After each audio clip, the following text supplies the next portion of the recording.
Are we Hold on? on. We are live. Yo, Gentlemen, how are we? we're Sure. doing good. We are doing good. I got the mother load of whiskey in front of me. So how Oh, could yeah. that be bad? You know what I call that? What? Tuesday. I Tuesday. like your Tuesdays. Tuesday. But Tuesdays. before we do that, shall we roll the music? Roll some credits. Roll it. Let's roll it. Let's Intro, roll it. baby. Welcome to the merch table. Cheers. Salud. Oh, cheers. Oh, cheers. Salud. Sir, Cheers. Cheers. Cheers. Slange. A caipirinha. Like Martinelli, as you said, with a kick. We do a little swirl. Or that. Or zat. Appetizer? Appetizer. Appetizer. That makes me sad, but you know what makes me happy? Whiskey. Cacao. Cacao. Cacao. It's everything I thought it would be and less smelly.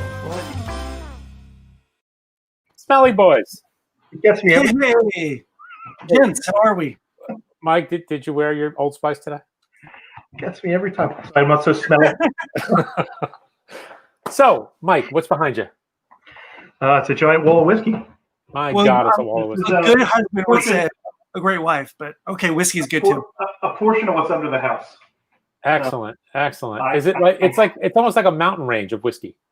Well, I noticed that our funeral pyres are little coffins for later. The the Middleton boxes, you can prop things up on them. It works out well. Nice. I I thought have that was like 3 boxes back there. So I thought if my eyes are Mountain good, Dew. that is all the Scotch Malt Whisky Society. Am I correct? That's all the Scotch Malt Whisky Society. 36 bottles. 36 bottles. Now, is there a mountain range in Scotland? Sure. Yes. What's it called? The tallest mountain's Ben Nevis. All right. Well, that's what we got back there. We've got like Mount Ben Pretty much Nevis Ben behind them. The Cairngorms. You got the All right, Highlands. That's why the Highlands. Yeah. Excellent. Cairngorms are in the Highlands. Yep. So what you see behind us is a collection since we've started going to the Whiskey Extravaganza in 2007. And we first came across the Scotch Malt Whisky Society. And then a lot of pickups from our trips into Philly for the society tastings with the Philly with our good friend Tom Smith. Hey, guess who's in the green room? Who? Tom Smith? Our Wow. good friend Tom Smith. Bob Hope? Look at that. Inconceivable. Inconceivable is right. It is the wonders of technology, my friends. The wonders of technology. Certainly is. And basically, since again we're all under house arrest, essentially, it's easy to get folks like Tom. They do seem to be available. Yes, they do. Yes, they do. So we got Tom, and he is home. He is the And- director of the Scotch Malt Whisky Society of the U.S., right? That is correct, and we're going to get his whole story when he comes on. But he was kind enough, or I should say, the society was kind enough to send us a bunch of samples, 4 from the latest Outturn, which is their October offerings, and 1 remnant from September. So we're going to talk to Tom. We're going to find out what's going on in the Scotch Malt Whisky Society, what's new with Tom, and we're going to go through some whiskey. Bring him on. Sounds like a good All day. right, let's do the Good intro, day. and we'll bring Tom in. All right, Hit it. action.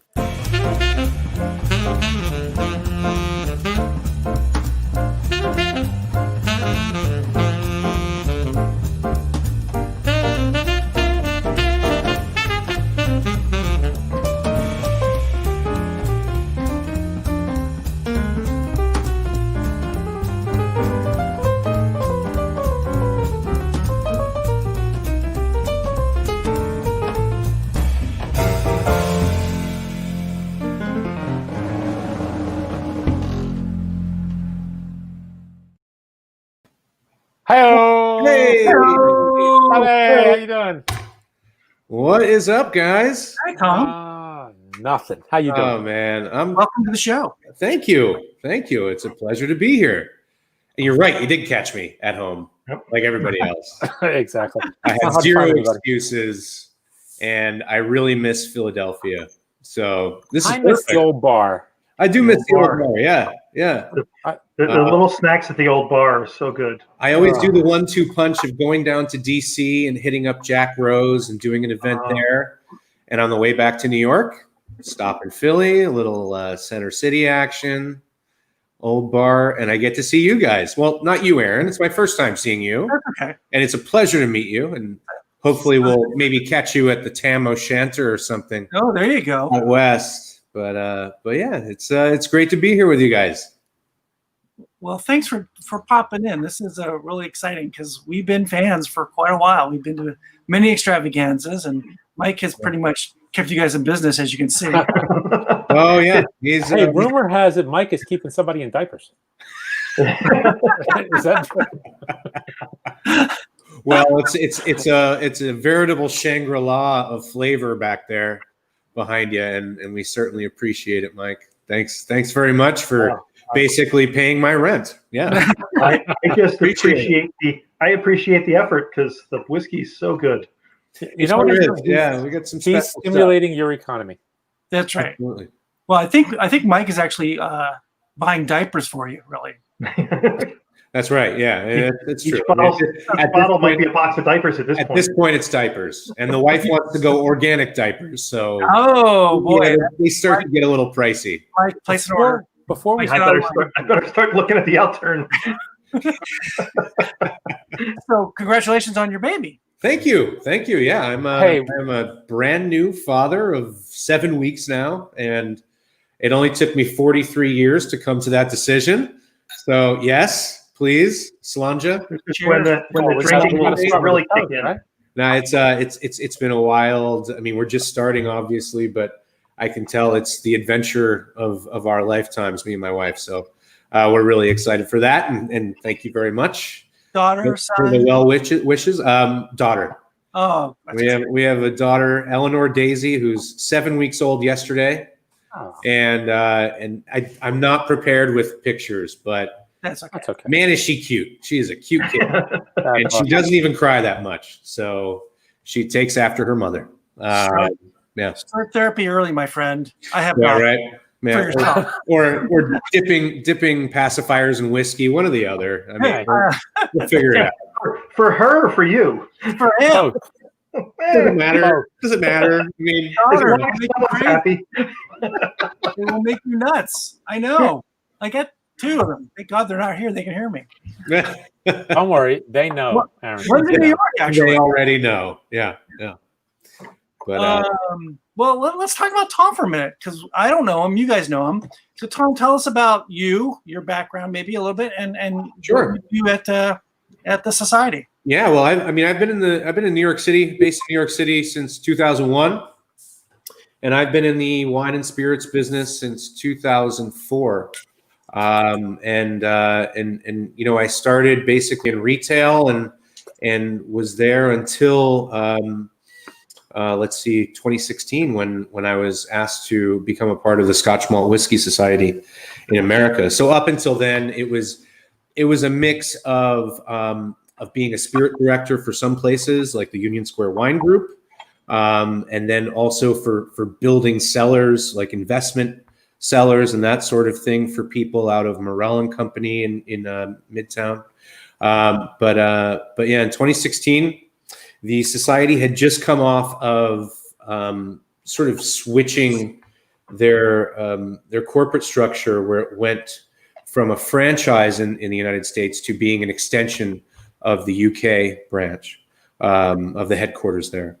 So when that happened, I was approached because of my retail background and spirits background to head this project up. And as much as I tried to convince them that I was not their guy, they said, absolutely you are. And here I am 4 years later, having the time of my life and like learning. I've learned so much, and God, you're just learning every single day. So it's been really wild.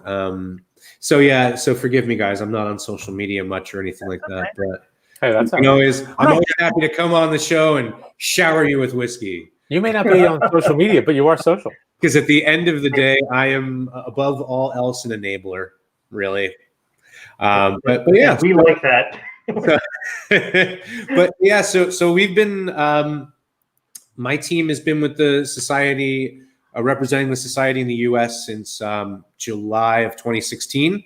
From 1992 until then, I'm sure Michael, you and Angelo met Alan Shane and his family. We know the With Shanes. whiskey Yes, we do. extravaganzas for so many years that they did a wonderful job, curating an amazing show for everyone around the country, and really using that as a showcase for the Scotch Malt Whisky Society.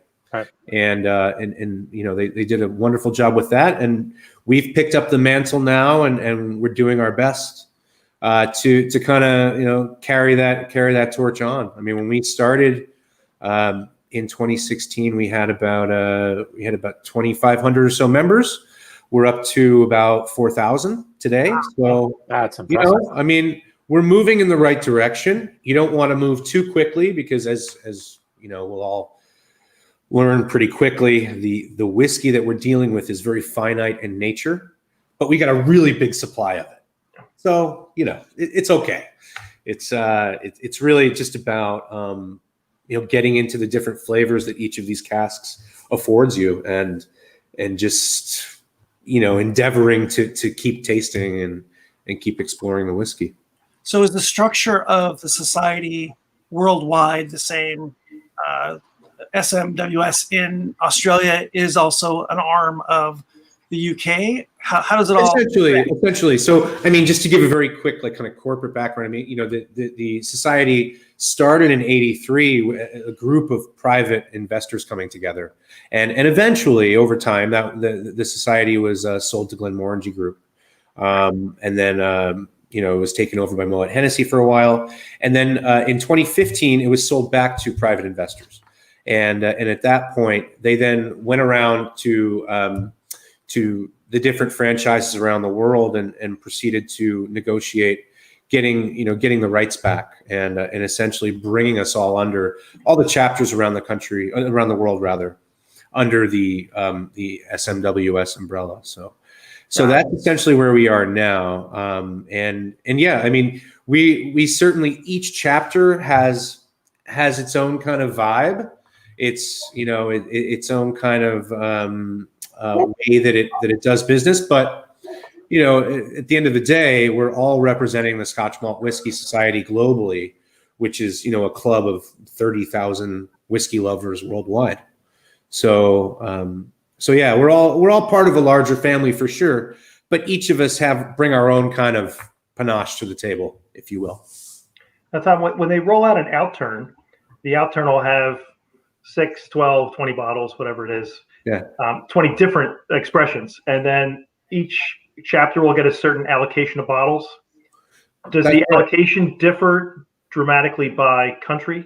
Because the flavor profiles in Australia are different than flavor profiles in the US?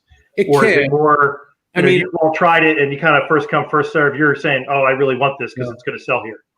Well, I mean, it's an art and a science, as they say, where these whiskey bottles end up. And we're rolling out quite a bit of whiskey these days. So I would like to think that globally palates really aren't that different, right? I mean, whether you're a whiskey lover in the northeast of the US or a whiskey lover in Melbourne, Australia, or Shanghai, I mean, like a lot of us are kind of into the same stuff. But we do have to allocate these whiskeys someplace. And it really, I think it's born out of an element of fairness, but also market awareness.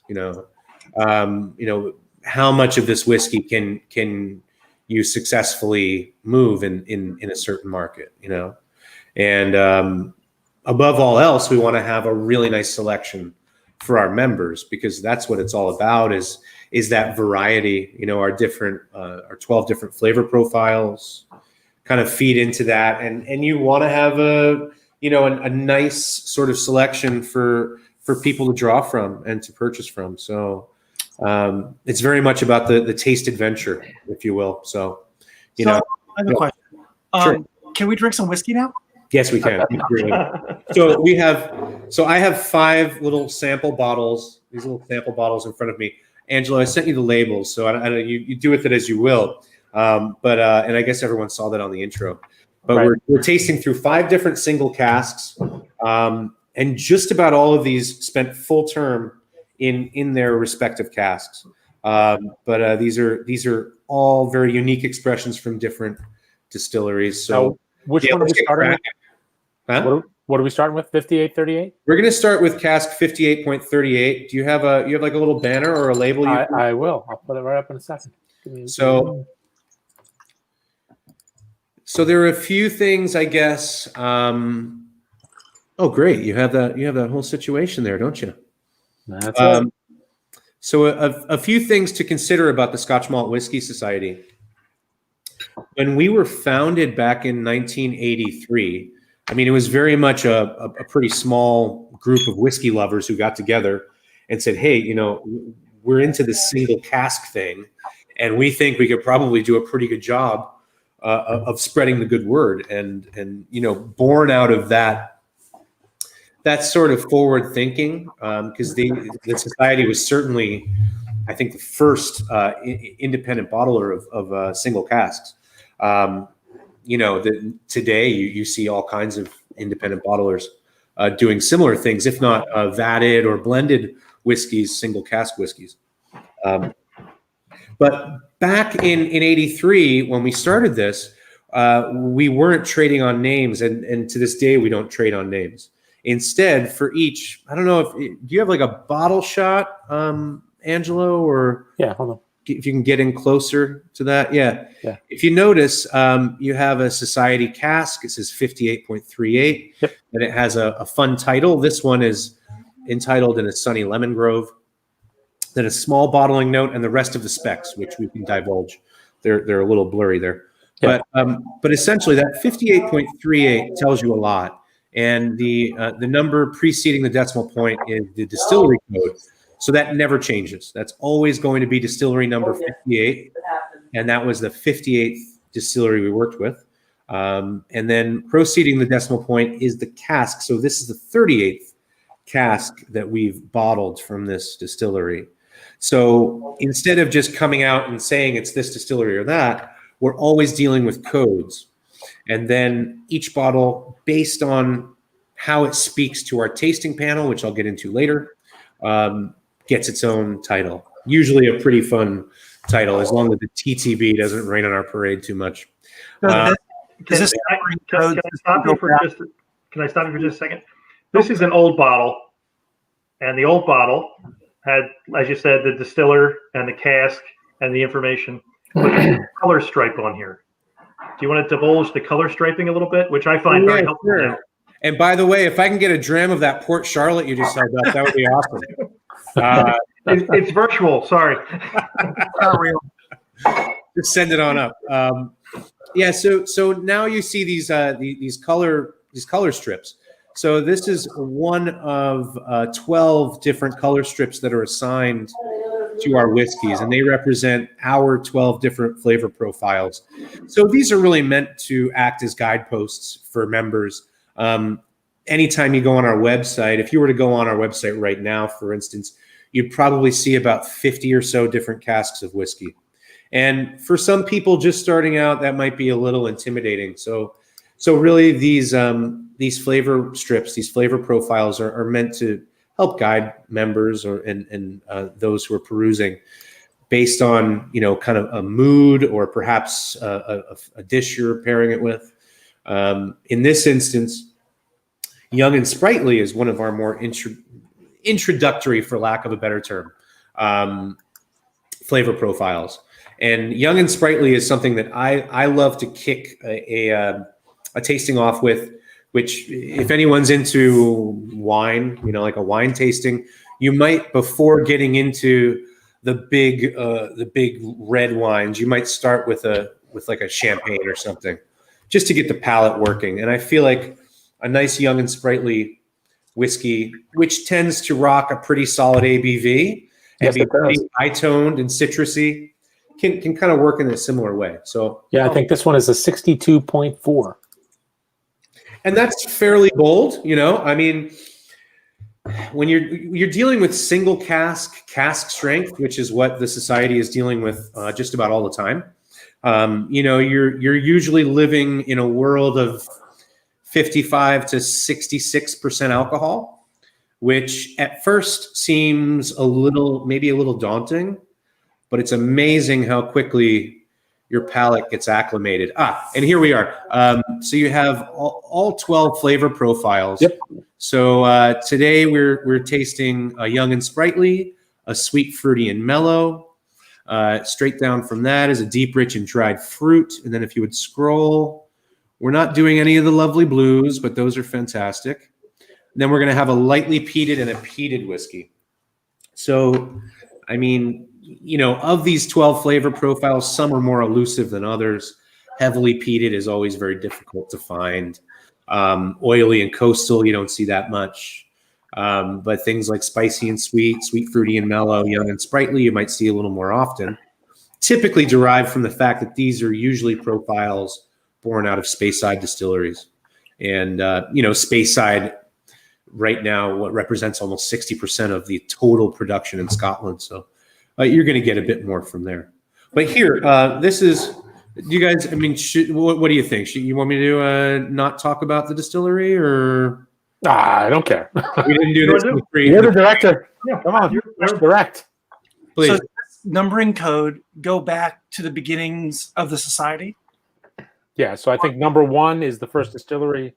Number 1 was the first distillery, Glenfarclas. And what a lot of people don't know is actually this coding was born out of necessity more than anything. It's over the years, it's sort of evolved into an invitation, you know, to just sort of leave your preconceived notions at the door and drink the single cask whiskey, enjoy it for what it is in the glass, because it's a single cask and not, you know, a blend of several hundred barrels for any single malt whiskey.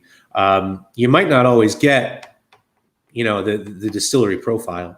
Right. So it's an invitation today, really, to just sort of enjoy it for what it is. But back then, it was actually a bit of an issue with Glenfarclas. They didn't, you know, Glenfarclas has been a family-owned distillery for generations and generations, and they don't want anybody putting their name on an independent bottling. So you know, they basically said, listen, you can sell the cask, you just can't use our name. So our founding member, Pip Hills, had to think and came up with Cask 1.1. Boom. Yeah. And I mean, now, so just to put it in context, our most recent distillery number 1 is 1.227. Well, actually, today we released 1.226, but last month we released 1.227. I just want to keep people on their feet. So what's the total number of releases? I'm sorry? What's the total number of releases of the society? Add them all up. Wow. 27 from Glenfarclas, right? Yeah, 227 from Glenfarclas. We're up to 328 from Colilla. I mean, wow. So 1,000. Yeah, there's some other big numbers out there. From Lefroy, we're up to almost to 300. So, are you thinking you're at 5,000 bottles you've released so far? Maybe a little more. 5,000 casks. What, since '83? Yeah. Oh God, probably more than that. More. I would think more. Yeah. Wow. I would think so. That's huge. I mean, right now we're releasing a few hundred a year. Right. Let's say 20. Yeah. So let's say around about 20. So you're talking about 240 a year in the U.S., give or take. The U.S. has 4,000 members. The U.K. has 20,000 members. Mm. So they're probably releasing a few more casks than we are. Right. And us along, I'd say us along with China and kind of, you know, Europe. If you're taking Europe as a whole, that's a pretty big market. But then you're lumping in Germany and France. And when you have a cask, is it ever being split between the U.S. and other markets? Oh yeah. Most of the time. So then you'll have 750s and 700s. Most of the time, yeah. So you have a cask that's disgorging maybe, let's say, average refill barrel is going to disgorge around 200 or so bottles, right? So of those 200 bottles, you might see 60 or 90 come to the U.S. and 60 or 90 will stay in the U.K. and maybe another 30 will go to Germany and France, and maybe another 40 or so will go to Australia. So that's, so a lot of them are divvied up. You do have exclusive casks, but they're not so frequent. I mean, for the dozens and dozens of casks that we release each year, you might see at most these days about 5 to 10 exclusive casks tops. Is that for like retail shops or clubs or individual people? No, it's only for the Scotch Malt Whisky Society members. I mean, you can purchase a dram at different bars around the country in the U.S. We're talking. You won't sell a cask, but we don't sell casks to different retailers or anything like that. There was a point, I think, when there were certain casks that were maybe split up amongst a few retailers around the country. This was, probably back in the early 2000s. I think it was finally realized that it probably did more harm to the membership proposition than any good it did as far as recognition, because we really pride ourselves on the fact that you can only get these whiskeys through our club. So we'd like to, sort of keep that exclusivity as strong as possible. So while you can't purchase entire bottles, you can certainly grab a dram at a few different places. Like, for instance, Aaron, you could go to Tam O'Shanter in normal times, and get a pretty good selection. Pennsylvania's, sorry guys, a little trickier, but I guess closest to you guys would be a hop, skip, and a 2.5 hour drive down to Jack Rose Dining Saloon, which is more than worth the trip. But yeah, so that's that. So we are, I guess maybe I didn't mention that we are a membership club, and we right now have about 4,000 members in the U.S.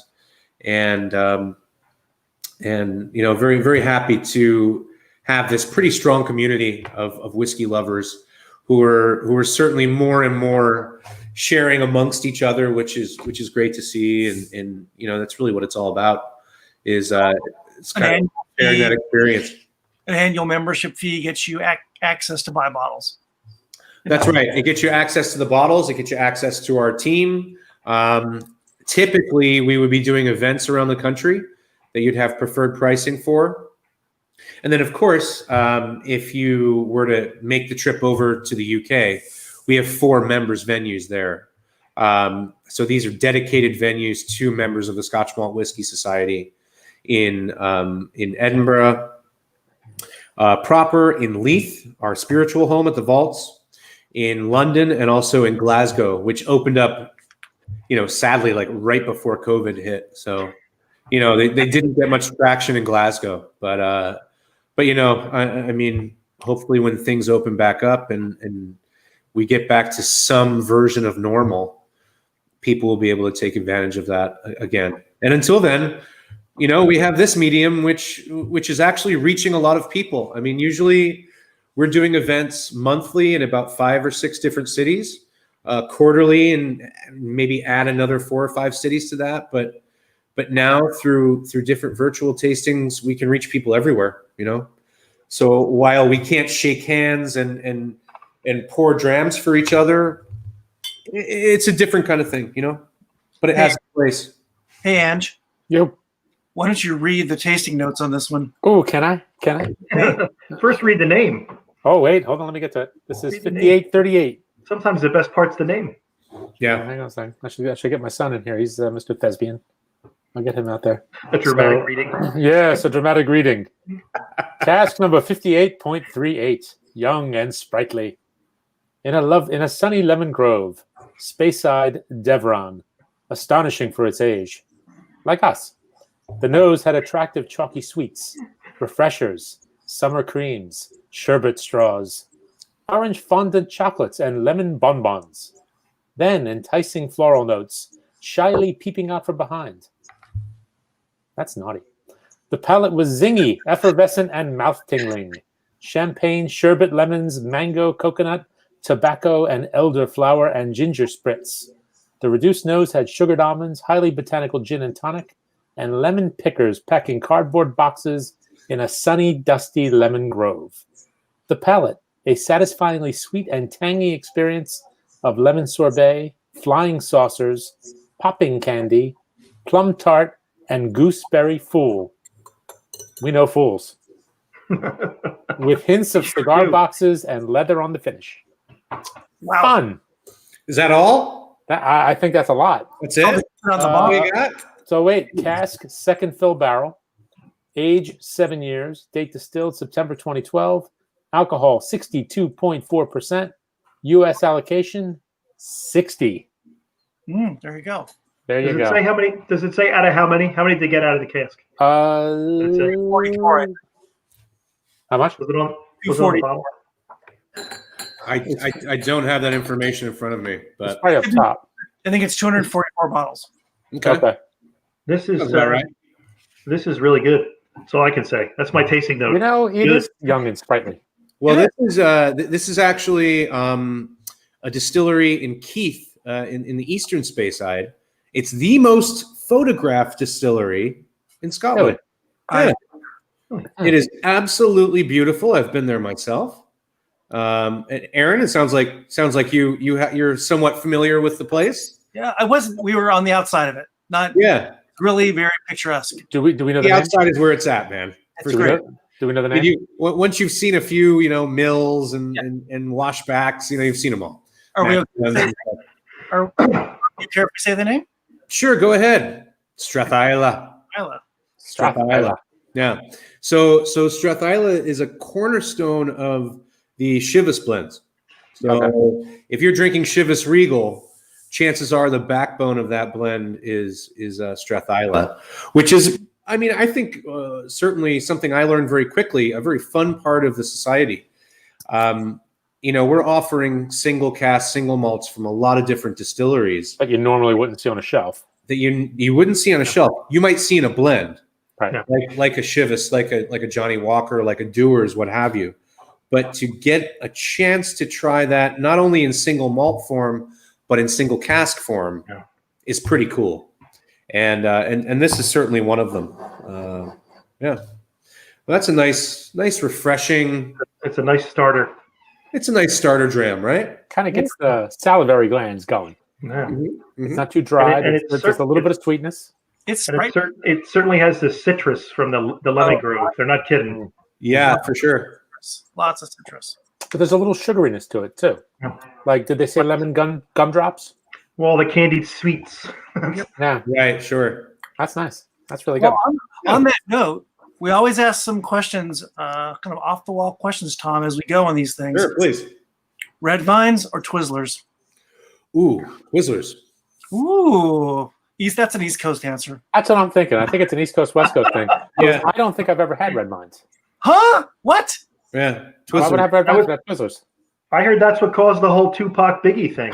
They were, Could be. red vines It goes back wasn't to about the music. it goes back to Wow. It all came down to that, huh? Yeah, probably. What a Could've shame. been. I look forward to more off the walls, but I only do licorice.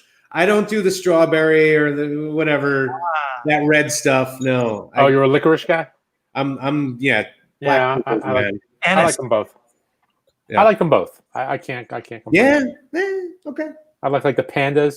Those Australian licorice. Ooh, those are good. Those Or are if you put like the good and plenty's near me, they're Kookaburra. all gone. Going, Yes. They're all gone. Oh man, good and plenty were one of my favorites Uh-huh. as a kid. That was like that really struck a chord.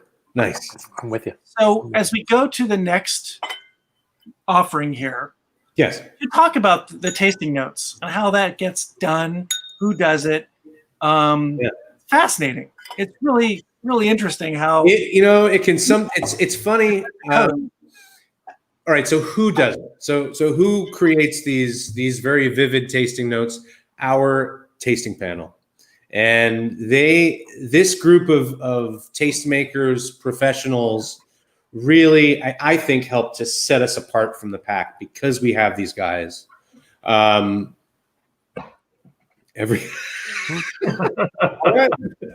Great, very nice. there you go. So we actually have a team of people who come in from Edinburgh, from Glasgow, from London, and who in usual times are getting together weekly and tasting samples that are put before them by our team, namely our spirits manager, Ewan Campbell.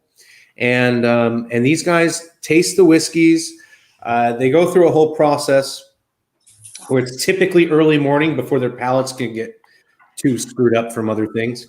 And they're tasting neat, nosing and tasting neat, then with an addition of water, nosing and tasting again. And they're deciding whether or not these whiskeys are good enough to put to bottle and send to our members. So we have a pool of people who are rigorously tested to make sure that their sensory faculties are up to par, and essentially a few of them get together weekly, chaired by one person in particular. So you'll have a few people in the room, one person kind of leading the charge, and after nosing and tasting neat, nosing and tasting with the addition of water, they're writing down everything that they're smelling and tasting, and they hand all their notes in to the chairperson, and that it's that chairperson's responsibility to come up with the title and also the tasting note for this particular whiskey. And the chairperson rotates, the pool of people rotates slightly. I mean, there's only so many that we have, but you are getting a bit of a different pros, different palates kind of in on each bottle to keep it fresh. And that's how we come up with our tasting notes, our titles, but most importantly, that's how we're vetting these whiskeys and making sure that they're ready to go, whether they're 5 years or 40 years old. Are they interesting enough, and are they giving you the quality that we're looking for the Scotch Malt Whisky Society? And that's really important. So as a new member, for instance, let's say you like Scotch whiskey, but you're not really that well versed. I think it's nice to know that all of these casks that you're looking at have been vetted by people in the industry, and they think that they're pretty amazing. So, well, that's mind. Yeah. It's also fun the way they're written. It can be a lot of fun, and you start to pick up on the different writing styles of the different chair people. Like I can tell. I mean, and I don't know exactly who they are, like who's actually writing, but you can say, oh yeah, right. I mean, because there's one, like somebody's going to be like, like sweet, savory, saliferous sensations, and that's one title, and the other one is like Baldric's Cosmic Tardis, and it's like, okay, like these are two very different writing styles, The Fireman in Fishnets was one of my favorites. Fireman in Fishnets. That was a great one. That's a bit naughty. It's just a little naughty. Well, was it Fishnets one word or two? It was one word, but it left it up to your interpretation. Yeah, sure. Are they firemen fishing, or are they wearing fishnets? Right. Yeah. Sure. Hey, either way, everybody wins. Well, if they were lumberjacks, they'd definitely be wearing. And that's okay. Hey, one question: when you're on the panel, is there a term, or is it like a Supreme Court justice that it's like to the death for life? I think it probably depends on the chairperson. Or is it like the mafia? It's nothing like the mafia. It's much more cutthroat. Just when you were out, they pulled you back. Oh, I'll have another draft. Every time I think I'm out, they pull me back. Let's drink some whiskey, huh? What number are we on? Which one are we doing next? This is our second whiskey now. So I haven't pre-poured these. I'm just like kind of pouring them as I go. Which one's this? This is cask 95.37. Got it. Oh yeah. Okay, hold on. Achroisk or Achrask or however you want to pronounce it. I think we were schooled in this one, and I think it was a Thrusk. Oh, you're going with the TH. Very nice. nice. I believe it was. Can I name drop, Mike? Yep, go ahead. Gregor's father. Oh, so you have the East Coast name drop? I think. There's no count because I don't do it that often. But it was, Gregor Katnak.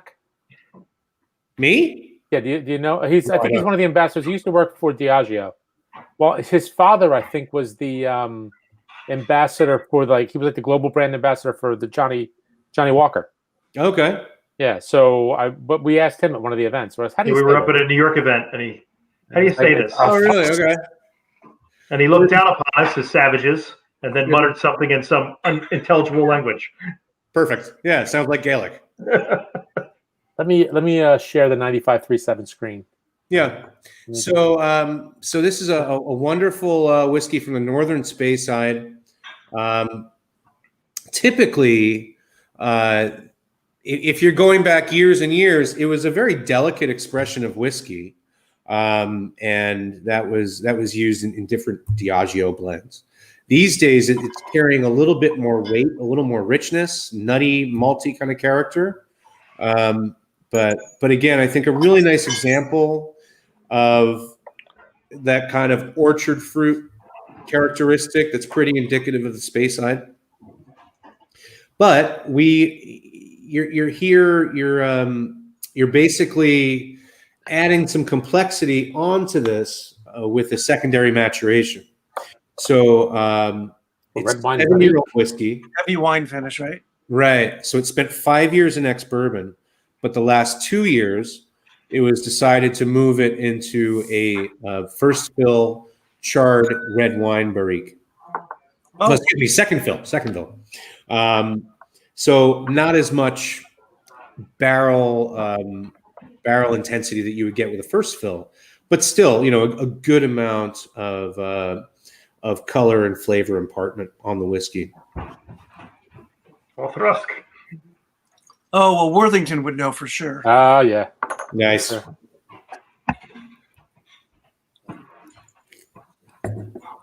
Now, if we were at the old bar, would this have been your second whiskey as you move from young and sprightly into this flavor profile as you move us along? Given the context of what we're tasting tonight, yes, this is my second whiskey. By the way, Aaron Brasher said butterscotchy, and I got to say. He's right. Oh, my God. Big off the nose, yeah. Oh, absolutely. Yeah. Oh, It's nice. That is Very like nice. liquid butterscotch. And the red wine barrique that you're typically seeing here is Rioja from Spain. And I don't know how much flavor that's actually giving you too much, but it's certainly, I think, heightening the confectionery characteristics of the malt. That is really nice, though. It's really pretty. The first tasting note says it's made you think of rum and raisin ice cream. Yeah. And that's exactly, that's what you get. You get the rum and raisin right there. Yeah. From the butterscotch and from the dried fruits. That's really good. Adventurous African Safari. And what's the ABV? This is a 62. Whiskey with a 6. With a 6. So yeah, I mean, so you're looking at an ex-bourbon that we had first, and then I'll always taste unpeated before peated. It's probably pretty intuitive, but for anybody who thinks they might want to have peated whiskey first, you're really kind of numbing your palate to a lot of the nuances that you would get in unpeated whiskey if you're starting with the smoky stuff. So I would hold off on that. We would agree. Your barrels, I would look at your barrels next. So we're going from ex-bourbon to red wine. The next one we're doing is sherry. So let's say that we didn't have a sherry cask, and instead of the sherry cask, we had let's say a first fill ex-bourbon barrel. Then I might still stick with the 58 first because it was a second fill. Mm-hmm. But then I might go to the first fill ex-bourbon and then the red wine barrique next. Because I think ex-bourbon is going to give you the least amount of flavor differentiation from a wine cask, So I think for the sake of the palate sort of journey that you're doing, start with ex-bourbon, then you go to wine casks, and then you have to use your judgment. Is it sherry? Sherry's probably going to go towards the end. Is it red wine? Is it white wine like Chenin Blanc or something? Is it maybe a Sauterne cask, a dessert wine cask, but white? All those things you kind of have to play around with. But wine casks and then get into peat after all that. So that's a good rule. I think. Yeah. Like I said, it's fairly intuitive, but some people, I mean, it kills me. Like, you're talking about the whiskey extravaganza earlier. You come to these things and like I'm standing in front of 6 amazing whiskeys and there's one peated whiskey at the end and somebody comes up and they're like, oh yeah, I want the peat. I'm like, oh. Like, dude, you're missing out on so much. Not to start. But hey, it's your ticket. So Yeah, we did an event at the Union Lake where when you came up with the 12 profiles and you had 3 expressions at 12 different stations. And nice. despite saying over and over again, start here and work your way that way, people were just going right up to the heavily peated table and drinking, and you're just like, you've ruined your whole. It's tough to avoid the fireworks. It's tough to avoid the fireworks. Yeah. But the very last one was called "Kissing a Smoker," and they said, "Why would you go with that your first whiskey?" Well, we would. I know Aaron would. Your whole flavor profile is wrong now. Yeah, well, there was no line there, so they went there first. Yeah. Well, I mean, it would be really cool to do a 12 flavor profile tasting, but it's difficult, I mean, a lot of these flavor profiles are kind of elusive these days. It's tough, and it's also subjective. I mean, you guys know, sitting at it, when we. Aaron, just so you know, when we do these events, have you been to a society event out there? So we typically do it blind, and we have the attendees, kind of figure out really with best guesses and whatnot what the parameters of each whiskey might be. And one of the questions is, what's the flavor profile? And that's almost always one of the most hotly debated topics. Is, oh no, this is absolutely spicy and sweet. Yep. Well, it was labeled sweet, fruity, and mellow. Sorry, that kind of thing. I get them right all the time. I just say they taste wet. Yeah, there you go. Yeah. Right again. Yeah, we all guess wrong, and then Tom pretty much just abuses us the rest of the night. Yeah, there's a bit of abuse there. That's okay. It's all love. It's a bit of stand up, and it's a few different things rolled into one. I mean, I just hope everyone has a good time. And it's a great group we have in Philadelphia. We keep coming back. I think the second hardest thing to guess is you'll always ask is how old it is. And because they're cask strength and they're so strong and so vibrant, it's really hard to differentiate, is it 8 to 12 years? Is it 15 years? Is it, because they're all cask strength. Yeah. It didn't lose anything as it, got older. Yeah. But these first 2 we had are 7, and you wouldn't really think they were that young because they still tasted pretty well rounded. What it oftentimes serves as is a wake up call for people who think they know it all. Yep. Which is good. I mean, I think it's good to kind of have people take pause and be like, oh, okay. Well, I thought I had that all figured out, but clearly it's not the case. Clearly, I know nothing. Well, I mean, not that we know nothing, but there's so much to learn. There's so much to experience. Yeah. And case in point, probably the best one. I was in Denver doing an event with a 3-year-old whiskey from Eden Mill. Eden Mill has been doing a beautiful gin for a long time, and they had just bottled a single cask whiskey, Scotch Malt Whiskey, and we got a cask from them. I think it's distillery 136. It's 136.1. It was a 3-year-old whiskey, and blind tasted it in Denver. And these guys, small group of guys who you could tell were really into their whiskey. Every one of them like 15 to 18 years old. They knew it. They knew it was 15 to 18 years old. And it was great for them to walk out and be like, holy shit, like I had no idea that whiskey could be like that, and hopefully that's part of the experience, because since it is single cask, it is a slightly more challenging environment, I think. And the thing we've learned over perspective. I mean, what we've learned over the last 10 years is that age really doesn't matter. Right. Yeah. It really doesn't. I mean, we go to tastings before to be like, oh, there's a 30-year-old whiskey. Well, now it's like, maybe that's not the best one in the batch. Yeah.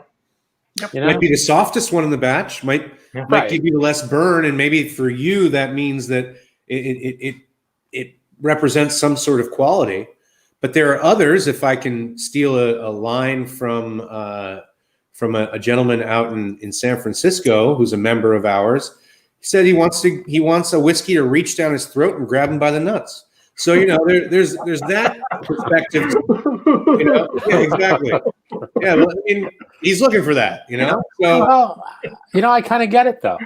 but it's that youthful intensity. Do you want that heat? Do you want to feel that, or maybe you want to forego that? And that's the other thing, is just because it's cask strength doesn't mean you can't dilute it.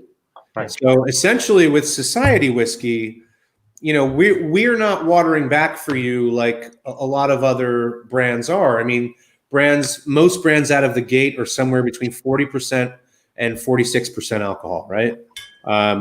So with us, I mean, right, we might be 62, we might be 55 or whatever it might be. That doesn't mean you can't add your water back to 46% and kind of play around with that interaction of water and whiskey, it's a fun medium to work in. And just Scotch whiskey in general, it's such a wide palette of flavors and aromas to kind of wrap your head around. You're always discovering something new. It's interesting how the ABV, much like the age number, doesn't always mean anything either. We've had whiskeys that are in the 60 range that don't taste like 60. Right. Whatever 60 is supposed to taste like. And you expect it to be frying your mouth, and it doesn't. And then you can have whiskeys in the 40s that are really hot. Yeah. It tastes like fuel. Yeah. Right. There's a lot going on in these numbers that everyone's palate's a little different, right? But we're all attracted to those numbers, aren't we? I mean, whatever the numbers are, I mean, it's really fun. It's kind of like baseball. You got all these numbers floating around. Well, it's like taking the name of the distillery off of the label, like you guys do, right? Yeah. If you had the name on, you're obviously, you'll be biased immediately. Sure. But the number, unless you know the system, you're not so biased anymore. It's like I only like whiskey from here. I hate whiskey from there. But if you put a number to it, I have no idea where it's from, and maybe I was wrong all along. And a lot of hated peated whiskey. And a lot of our members know the numbers by heart at this point. But I'd like to think that by the time they've learned all the numbers by heart, they've already learned the lesson, which is to look beyond whatever they thought they knew, and just to enjoy the whiskeys for what they are. Of course, it's human nature to have your favorite styles and whatever. But yeah, it's the exploration is very much a big part of it. Shall we move on, gents? Let's move on. Do it. We'll go a shade darker here. We're going to go to this is number 7. Point. Lucky number 7, 7.237. There's a little bit of symmetry there. This was the red wine, and this is the next one. So Nutty by nature. If you got your varnish, you have this lovely. Oh, sorry, man, this is probably the worst shirt I should wear for the. You guys can see the after you get over your headache, you'll notice the color. Kind of the color perception here, which is quite nice. Nutty by nature. This is a sherried whiskey, which clearly everyone is very hot on sherry right now, and have been. I don't think it's anything new. There are a lot of bells and whistles in the sherry category and in the peat category, which we'll get to soon. And it's really fun whiskey to drink. I liken it to wow. So the sherry and the peat are more like kind of like stadium rock versus like Newport Jazz Festival with expert. I mean, that's kind of what we're looking at here in my estimation. That is but it's rich. no less fun. That is definitely deep, rich, and dried fruit. Yeah, there's no denying that one. Cask 7.237. Damn. I mean, Longmorn is an amazing distillery. It really is. This is sort of the insider's distillery, if you will, the connoisseur's distillery. And this seems more vapory, but looking at it, I think this is one of the lower ABVs of what you've given us. Right. To Aaron's point, like 62, who cares? You know, it's what it is. Like this is a little bit less, but it seems like it's more. So affecting you a bit more on the aromas. Yeah. Do you know what kind of sherry it's from? Well, typically when it's listed like just first fill sherry butt, usually you're looking at Oloroso. Yeah. And I would think that the profile certainly begets that sort of character. Oloroso can be sweet or dry. This is probably just as dry as it is sweet. I mean, a lot of that. The whole finish just sucks all the moisture out of your mouth. Ooh, A lot of that salinity coming through. that's big. That's a big whiskey. It is. It's salty. It's dry fruits. It's raisins. It's all those things. Should I read it? Go for it. Go for it. Go for it. All right. So what do we got here? This is called Nutty by Nature. Cask number 7.237. Speyside Lassie. A wonderful nose, which slowed us right down to appreciate those aromas of prunes, raisins, dark chocolate marzipan, and demerara sugar, finishing off with nutty notes of walnuts, macadamia, and Haribo Crazy Python. Not that I know what that is, but okay. Haribo, that's good candy. Yeah, that's what's it called? Isn't Gummy bears. The gummy bear people. They're gummies. Where is it? On the palate, neat, mellow, and well balanced. Toasted almonds, ginger snaps, and a walnut crusted pork tenderloin. Yes, please. Yes, it would kill my wife, but hey, more for me. Be very careful adding water, but what we got, we enjoyed. A Waldorf salad with a twist that'll also kill her. Adding dried apricots, almonds, and sherry vinegar. To taste now, syrupy sweet prune juice, and we turned yet again a nutty corner with German Nusseca, whatever that is, made from buttery shortbread, a sweet apricot jam layer, and caramelized hazelnut topping. Wow. Angela, I'm very sorry to hear that your wife has a pork allergy. Nah. It's too bad. It's too bad. More for me. More for me. So the frame on these whiskeys anyway are big and rich and malty and complex. And then you endow it with sherry, and in this case, all 12 years in a first fill sherry butt. And man, I mean, how can you not? Yeah, I mean, how can you not get excited about a whiskey like this? No. It's tremendous. I don't find it super drying though. Does this distiller typically fill out a blend? Do they do much on their own? Is this something you'd find in the U.S.? Oh yeah, they do some on their own for sure. Most of it goes into the upper echelon of Chivas. Right. Chivas 1823, Royal Salute certainly is a big part of it. And a fun story I always like to share with people. I'm sure I've shared it with you guys at one point. I was at a seminar held by Paul Packelt, who does the Spirit Journal. Right. He's a well-regarded spirits reviewer and just has a ton of stories. Anyway, when he was just starting out, he was hired by the New York Times for their new spirits section. They sent him to Scotland and really just sent him there. He didn't really have much to go on. So he decided to ask every distiller, a set of questions. And one of them was, when you're not drinking your whiskey, what are you drinking? And he said, by and large, people said I'm drinking Longmorn.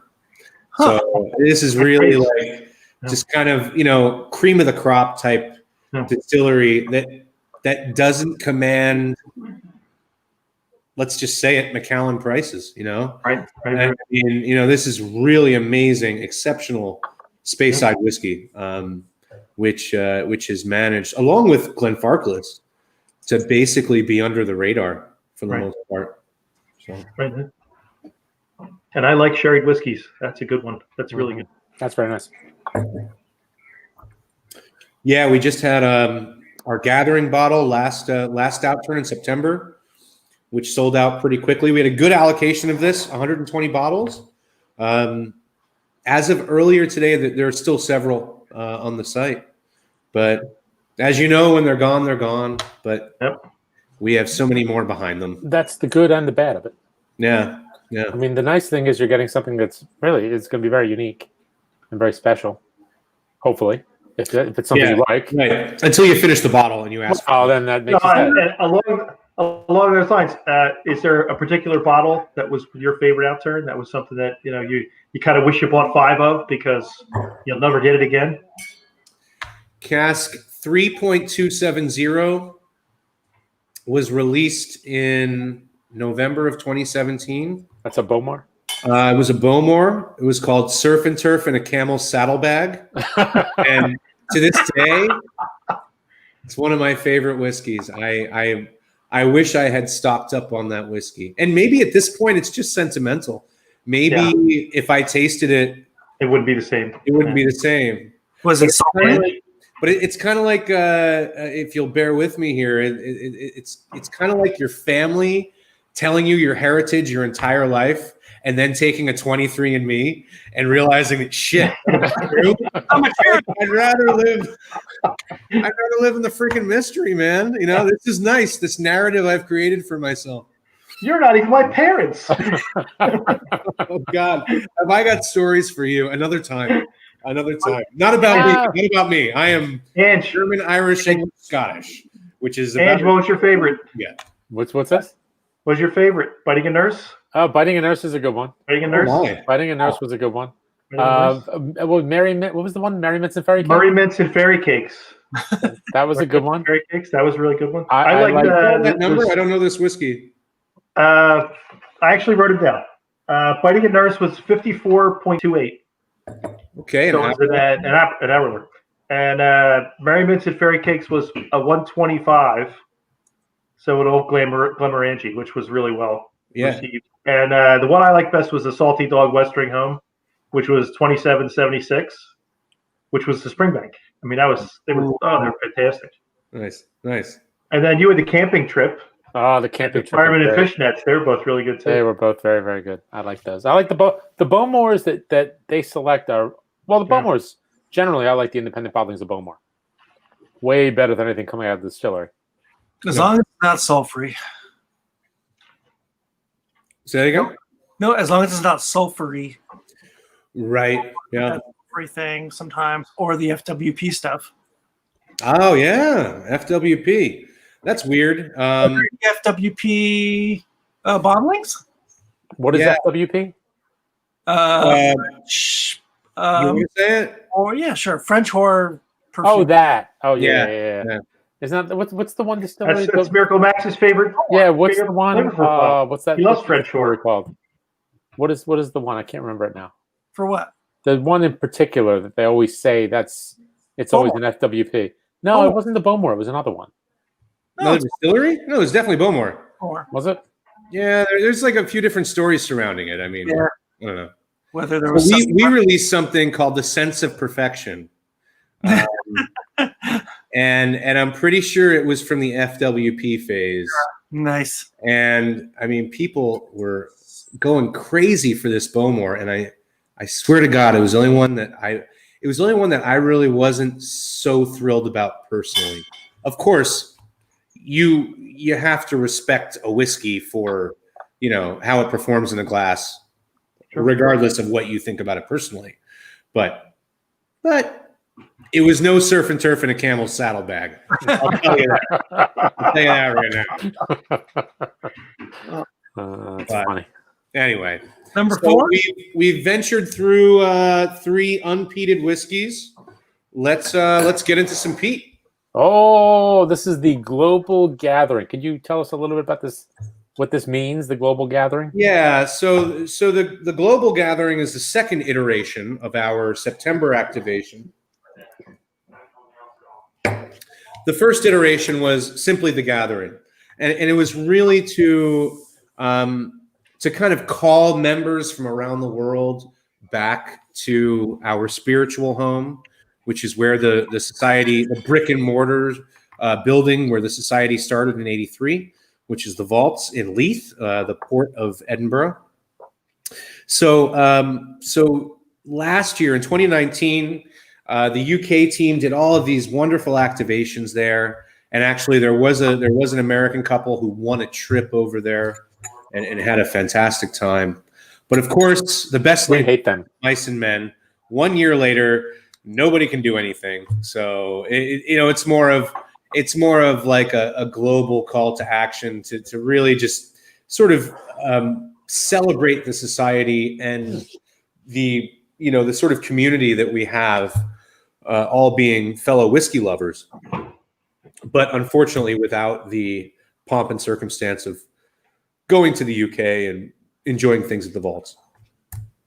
But anyway, we still we had planned these things before, of course, the pandemic took over. So we just sort of went forward with them and we had 3 casks for the US that were all like very, very popular. We had a 17-year Klein Leash, a 16-year Klein Leash, 17-year Highland Park, which we're about to taste, and then also a Longmorn, a different 77.233, I want to say, was another cask. And all of them performed really, really well and sold out very quickly. But this guy, since it was an cask, this is just a tease. Then is what you're giving us, something we can taste and never ever get. It wasn't supposed to be a tease. It was supposed to be an invitation for people to taste and then buy. And a week and a half or 2 weeks ago, when we chose this lineup, we still had 30 bottles on the website. But really, wow, as it happens in this day and age, there was a run, and once there's a run on it, like there's no stopping it. So, So we are out of this bottle right now, but I really wanted you guys to taste it. So so this is a 17-year Highland Park that spent its entire life in a Jamaican rum barrel. The whole time, not just finished. That's wow!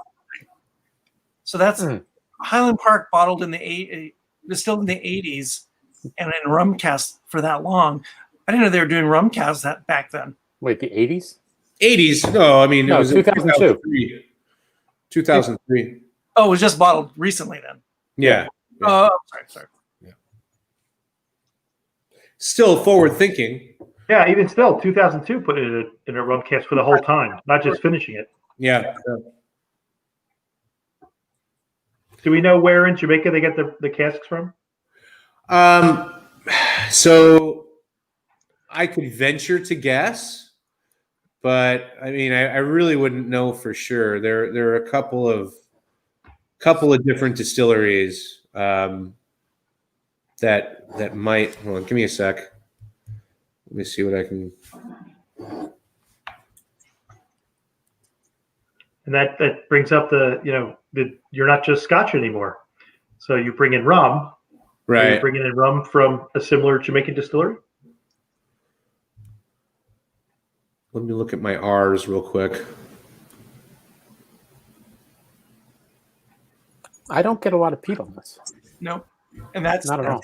No, it's a lightly peated expression, so not so too much peat. when you're old, you're not going to get a lot of peat, I think. No, there may be like a little bit of like cigar maybe on the back end, maybe like a little cigar wrapper. Yeah. Right.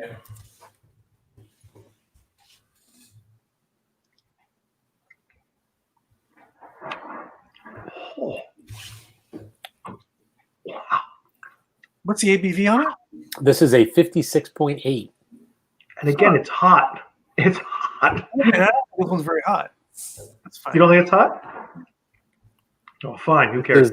When pineapple met pigeon. I think I've been to that food truck. Did you get like a pigeon empanada? It was like a sampler. I'm not really sure. Let's It was see. delicious. They cooked it right. They This cooked is it. part of in that, for me, Highland Parks that they're old, but they're never as smoky as I want them to be. Right. Well, I mean, I think that's, and forgive me, guys, I'm the names of the rum distilleries are just escaping me right now. Like Foursquare or Not Foursquare. what's the other one? Money Musk, Hamden, Long Pond, Hampton was one that Hampton. it could be. Worthy Park, One, Worthy Park. and Worthy Park?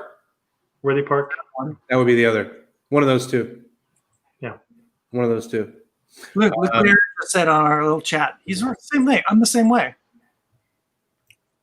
Yeah, it's All the cool kids tell you it's peated. I mean, the peat there is very, very different from the peat derived from elsewhere. And they don't peat to a high level. Their maltings are not, The phenols Right. are less. Yeah. 40s, I think, maybe Right. less. It's more of like a heather honey type affair and derived more from low-lying, like gorse and heather and that sort of thing. There are no trees on Orkney. I mean, there's too much wind. So yeah, you're not. It's not really popping. It's a lot subtler. Yeah. Lose, I think, a lot of peat influence when you've got non-bourbon casks. When you're getting into wine casks or rum casks, that becomes a pervasive flavor, and you lose the smoke, I think. Right. It might be a bit covered up at this point. Yep. I wonder if it sits in the glass for a while. If you, because I'm already starting to get a bit more of the smokiness. Well, I think what Ange said too.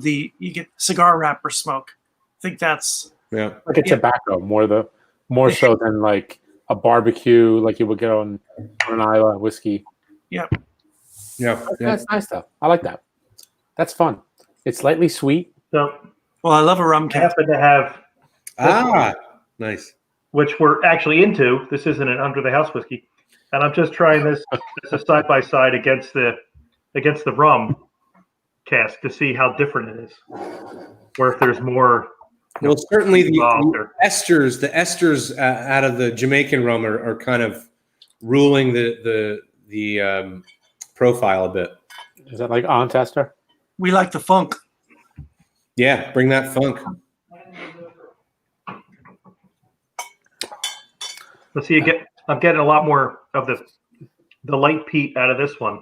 I think the rum kind of rounded out the flavors of the peat, so it's really not there. Hey, Aaron, I think you're due for a wacky question. Oh yeah, we have a question. Yeah. So now you're home. You got this kid.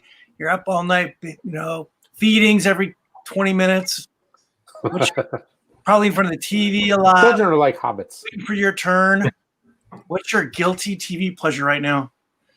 Oh man, my guilty TV pleasure. Don't say moonshiners No, I'm not going to say moonshiners. or hoarders. It's actually I'm right in the middle of it. It's awesome. All or Nothing Tottenham Hotspurs on Prime Video. What is it? Awesome. Stop. It's food. It's football. Football. Oh, I heard about that. This morning. Go. Yeah. I heard about this morning. Have you guys ever heard of this All or Nothing? I don't know if you guys are into sports. Yeah. All right. I worked with a guy who adopted the Hotspurs as his team. Well, So I knew who they are. The last All or Nothing, I adopted Man City as my team, and now it's like Tottenham. I'm like, oh, it's amazing. But I mean, the best All or Nothing, which follows different teams and through an entire season, is rugby. The All Blacks, the New Zealand All Blacks. It's like That is badass. But that's my guilty pleasure right now. that's like That, and I have to give a shout out. So I'm sure you guys you have shows that you watch with your wife, and then shows that you watch all on your own, right?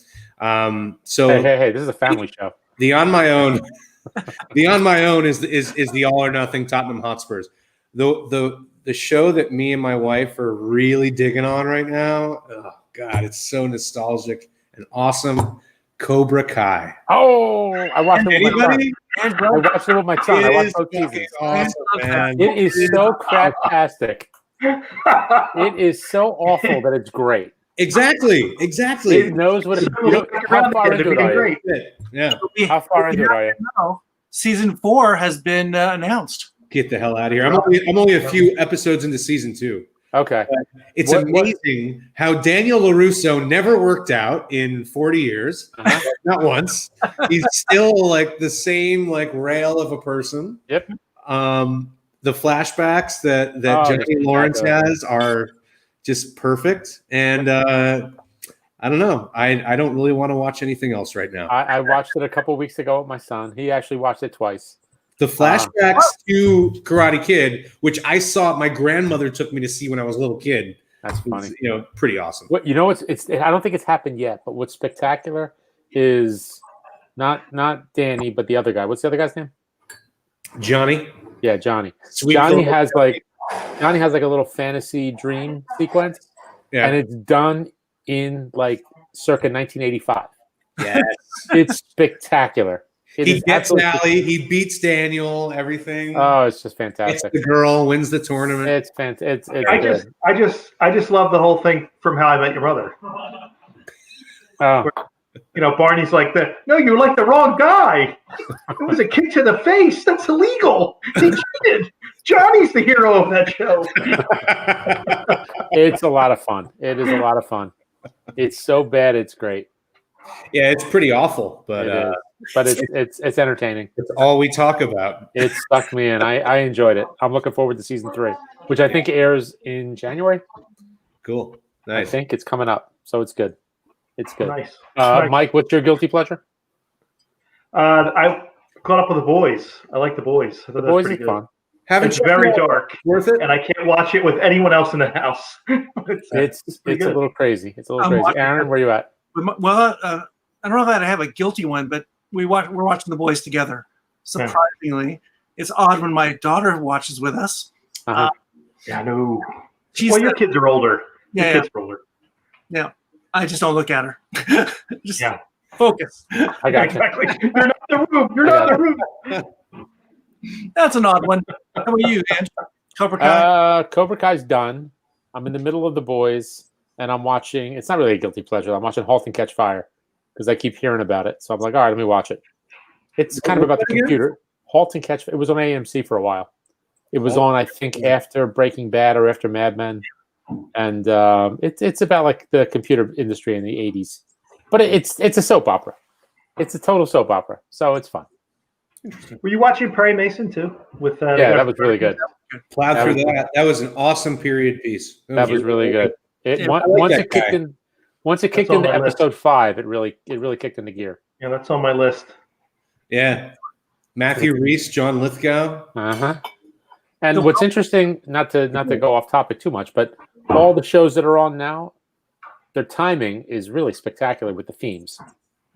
Between the what's going on in the White House and racism and the police and all that stuff. It's like they couldn't have planned it any better in terms of being timely.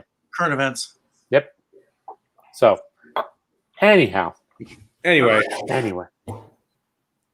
How about a fifth whiskey? You guys Let's do it. Yeah, yes. I'm in. Oh, I'll be right back. If I have to. Now, Tom, what would your flavor profile be? Are you more towards the peated end? Are you all over the place? Is there a particular sweet spot for what you like to drink? For what I like to drink? What you like to drink? I mean, I'm... All of them are your children, and you love them all the same. It really depends. No, I mean, it depends on a mood. I mean, and it also depends on how many whiskeys I'm going to have. Like how many... Like if I'm settling in, like if I come over to your place and we're going to settle in for a night of like smoking cigars and drinking whiskey, I'm probably going to start, with a nice ex-bourbon and then do a really intensely sherried and then do some peated later. Yeah. If I'm just having one nightcap, a lot of times I reach for a 66. A lot of times I reach for a 93. I really like oily and coastal. If you're going to make me pick like one flavor profile, You mean like any of these 93s I have? That's got to be it. Yeah, like any of those, basically. Yeah, yeah. Oh, I love the 93s. They're so good. They're, you know, they just have And they have a little bit of everything. Glen Scotia, for anyone who doesn't know our voting system yet. Yep. They just have a little bit of everything. It's a beautiful sort of, I think, mix of the different styles of whiskeys, and from Speyside and Highland and Islay and Island, and just that flavor profile for us, oily and coastal, typically implies a little bit of peat. Not always. In the case of Dalmore, for instance, or Clynelish or something from the Northern Highlands, might not be peated, but usually, you know, a little whisper of smoke and usually a lot of complexity. So that's kind of what I gravitate towards. However, if it's just like, you know, if it's a nightcap, man, sometimes I'll reach for sherried Bunnahabhain or something like that. I mean, let's be honest. I mean, at the end of the day, I want all of my bells and whistles in one glass. So peated, sherried. if you're only having one, put it all in there. Throw it all in there, you know? So with our last whiskey. Wow. Come on. Hang on a second. Did I put it up on the screen? No, I didn't. It's 1645. Womble Pie. Womble. What's I a don't know womble? what that is, but I want it. You want it? Interesting. I want some womble pie. Can you get a fried womble pie in Edinburgh? I don't think so. No. It's Wow. A womble is like a character out of a British children's book or something. It's like a hedgehog or something. Oh, there you go. So you might be able to get like fried womble. I'm not sure. Really. I don't want that.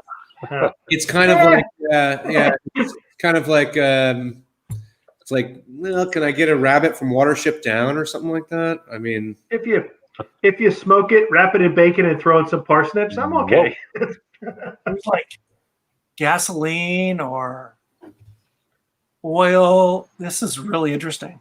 this is Well, very And I see what you mean about the importance of adjusting your lineup to go from one end to the other. If you started with this might be a night killer. Hey, well, hold on. it's going to taste really fun, of course. This is what I want. This is a guilty pleasure. I'm so sorry for him. That's what I was going to say. We're very sorry. You know what Aaron said? The other Aaron? Rock bottom. I think he may have begun to dig. But hey, you know what? We welcome you. We welcome you. He should get. And cheers to you, Mr. Brescher. Cheers, Aaron. If you're not already a member of the society, you are now. Please reach out to me. Oh, by the way, Angelo. Wow. Yes. We got to talk about that. About what? The fact that you're still not a member of the society. Come on, man. Oh, I know. You got to pop on the good foot. I'm guilty by association. I know. Michael is such a good shepherd. It's amazing. Oh, But it's good. so this is a single cask from Glenturret Distillery. Oh, Be home to the famous grouse. Yep. The oldest distillery in Scotland and also one of the smallest production. So really a very, very small output to begin with, and then just a fraction of what they're making is heavily peated, known as Rued Moor or Distillery Number 16 for the Scotch Malt Whisky Society. And That's good. really interesting Highland peat for you here. So this is peat that's based more in forest, in old Caledonian forest, lots of roots and trees and leaves and that sort of thing, as opposed to seaweed and Islay or the heather and gorse that we're talking about in. Covfefe. You know why I bought this? Because it says Covfefe. Hey, can you do I like? don't even know what that flavor tastes like, but I bought it. Can we do like a plethora of gibberish? Would you buy that? Look behind you. Behind me, I mean. Have you? Apparently, I will buy just about anything. He already has a plethora of gibberish. It's right there. Yeah. It does. It's called Booze Dancing TV. Hey, we got the tasting. Boy, notes. that's fantastic. The tasting notes are fun on this one. Please. They are fun. Womble Pie, cast 16.45. Highland, Southern. A rather bonkers initial aroma of dark soils, smoked plasticine, lashings of pickled mackerel, and farmy cowsheds. Fire embers, game meats, mutton, smoked goat cheese, horse sweat and mud, baled hay, hints of silage, smoked earth and barbecue brisket. We like brisket. With a good dash of hot sauce. Aaron doesn't like hot sauce. Water brought out even more funky and hefty farmyard aromas. Lots of autumnal sooty notes. Smoked green peppers, charred vegetables, chipotle chili, tractor engine parts, old haylofts, and sheep fank. The palate opened with sweet Thai green curry, smoked pork ribs, aged Belgian Saison beers, my favorite tea name, Lapsang Souchong, smoked herring, herbal cigarettes, and muddy fishing wellies. Huh. Ew. Ew.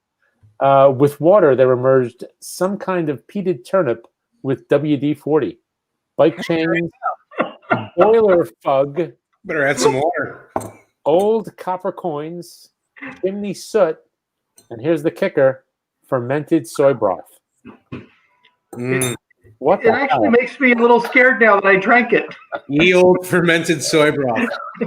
Is there an antidote? Dude, seriously, what do they smoke before they go into the tasting room? That's Well, what I wanna know. wonder, is this the last of like 8 different whiskeys they've tasted, and now they're just going off the rails?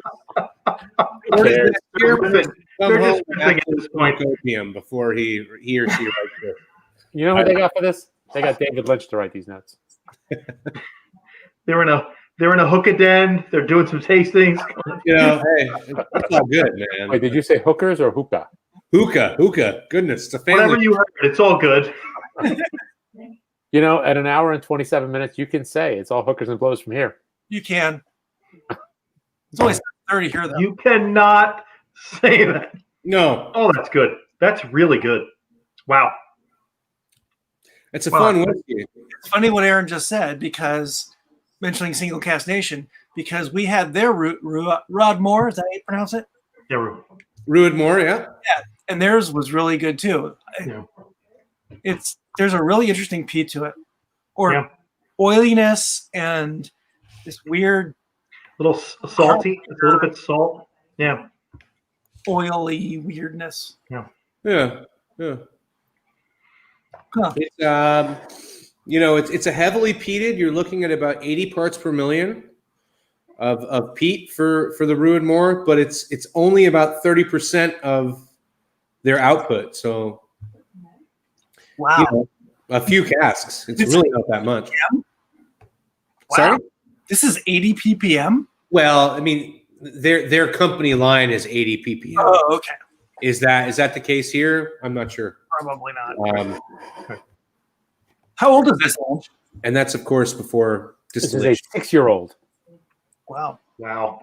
Yeah. 6-year-olds are generally kind of cute. It's so there's so much flavor. It seems so much richer than 6 years old. Yeah. This This is is a good my age, right? this is my happy point on Kalilas, right? 6 to 8 years, right in Yeah. there is Yeah. my happy place, because you get the punch of the peat and you still get that Kalila sweetness. Older than that, you start losing all the peat. Yeah. Right on. It doesn't round out the flavors. It sands off the flavors. The flavors just aren't there anymore. Yeah. This is amazing. Yeah. Glad you like it. So again, not that there's any losers here, but No, if you picked the winner, where are you going? The last one? I like this one the best, but I like the first one too, though. yeah, that was I fun. like one, The very 3, and first one, 5. 1, 3, and 5. I like 1, 3, and The 5. first one is always a sentimental favorite, but come on, guys. Nobody likes the Longmorn? Oh, I like them all. 1, 3, I and thought they were all 5. great. 1, 3, and 5. That was the third one, correct? 1, 3, and 5. They were all really good. They were really, really good. totally different flavors. But 1, 3, and 5, boy, they're good. Again, not the 2 and 4 weren't good, but 1, 3, and 5, boy, they're Right. Yeah. I mean, you asked, right? It's like Mike, what's your favorite child? I don't have a favorite child. You love them all, right? Wow, that is well rehearsed. My favorite is no comment. It's a lie, but it's well rehearsed. You know what the answer is. It was all downhill from there. Is that what you're saying? Exactly. Oh, man. Exactly. One and done. Hey Tom, what's the process for cask choosing? Or how do samples come to the society, or do you have people going to distilleries and picking up samples?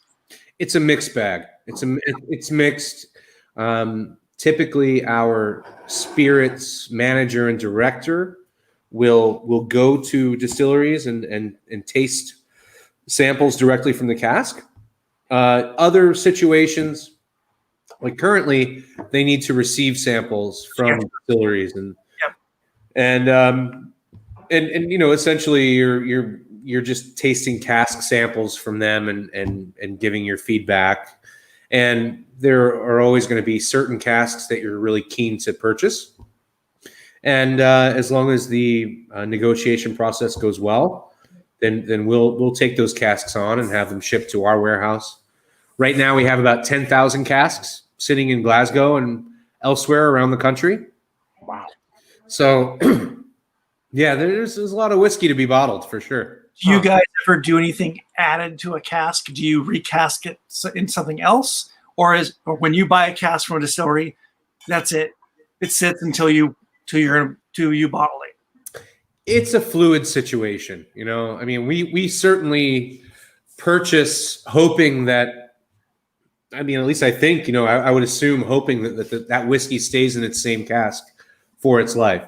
However, if at some point along the way, our team thinks that it's going to develop more complexity by being transferred into another cask, like for an additional maturation in a wine cask or elsewhere, a recharred hogshead, a new oak hogshead, that kind of thing.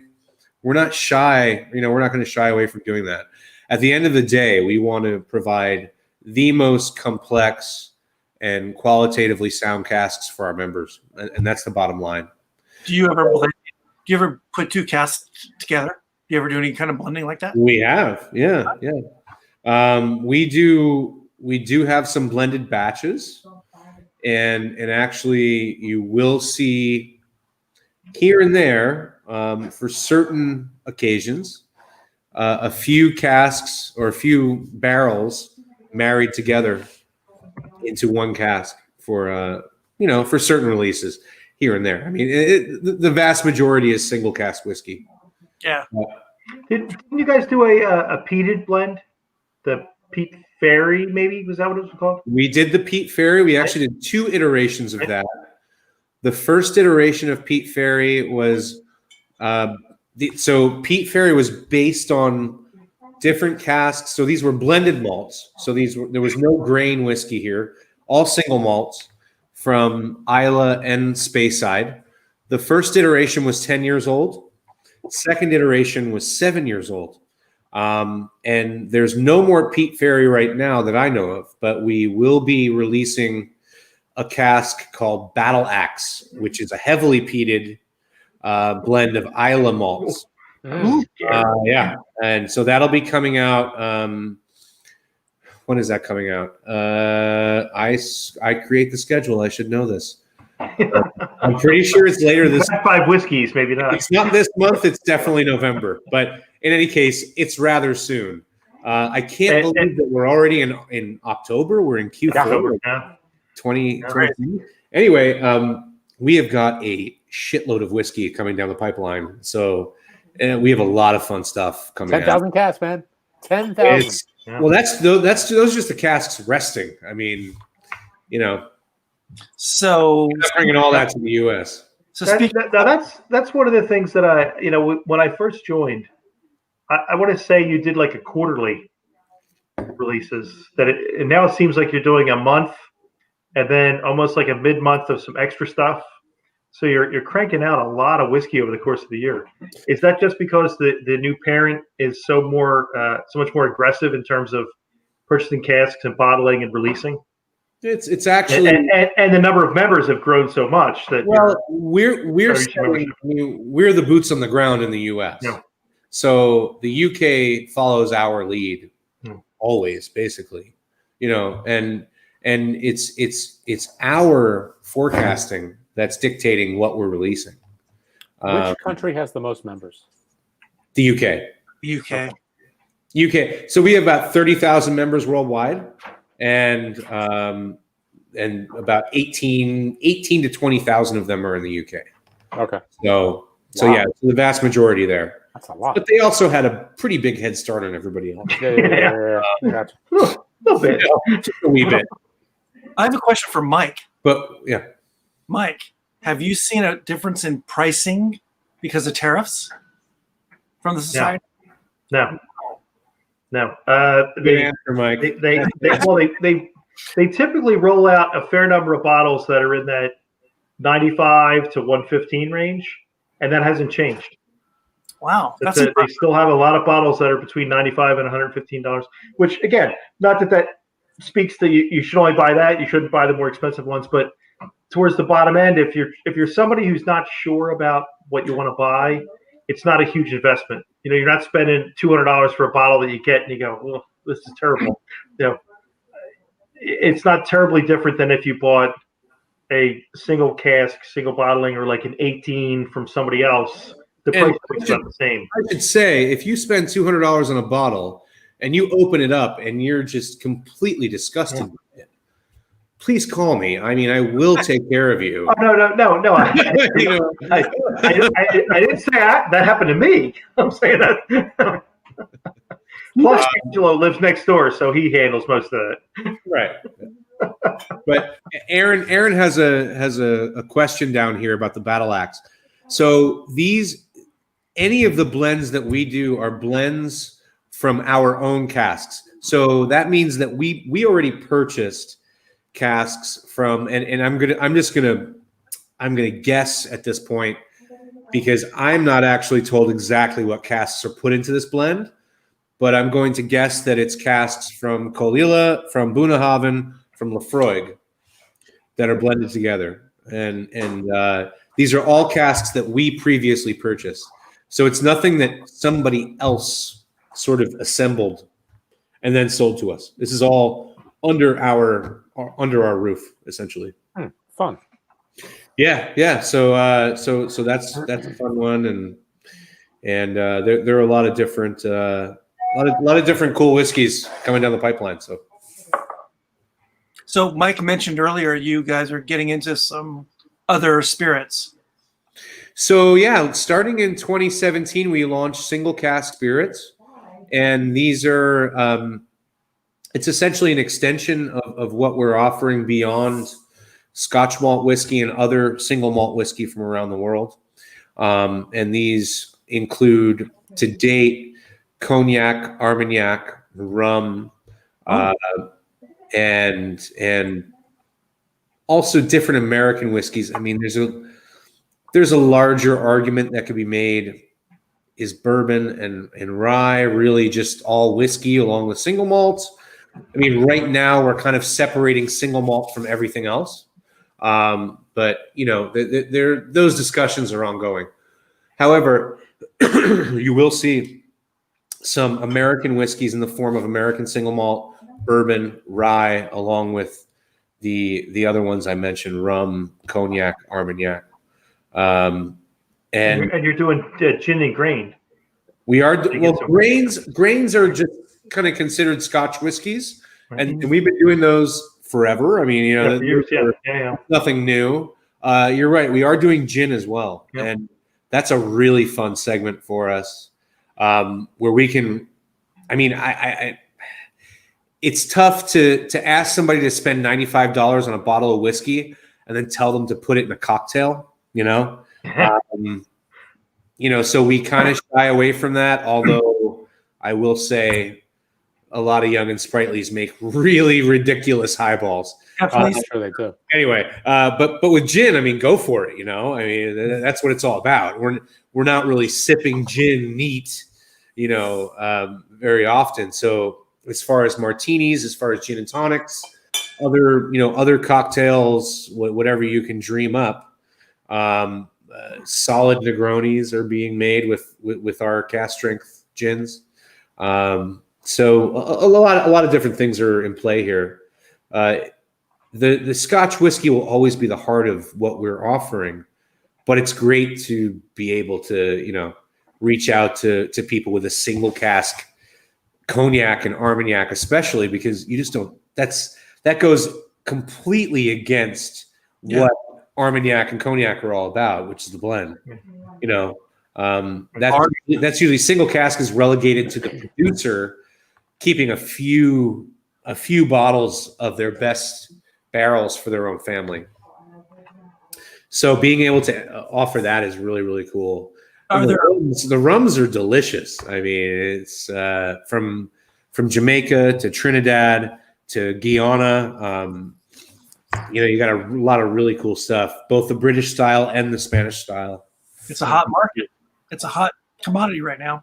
It is indeed. Yeah. I mean, some people ask, are we getting into things like mezcal and American brandy or brandy from elsewhere? Not quite yet, but what we're really trying to ramp up right now is our American whiskey regimen. So, do you have any world single malts? India? Yeah, you do. Okay. Yeah, from India, we're currently working with Paul John out of Goa. Also in Taiwan, Kavalon and Nantu. So that's what we have going on there. Irish too? Irish, yes. What I've seen is Bushmills, and that's about it. Beyond Bushmills, I don't see a whole lot of action. So I hope that there's more coming down the pipeline. So many distilleries now. I would think that. I know. Yeah.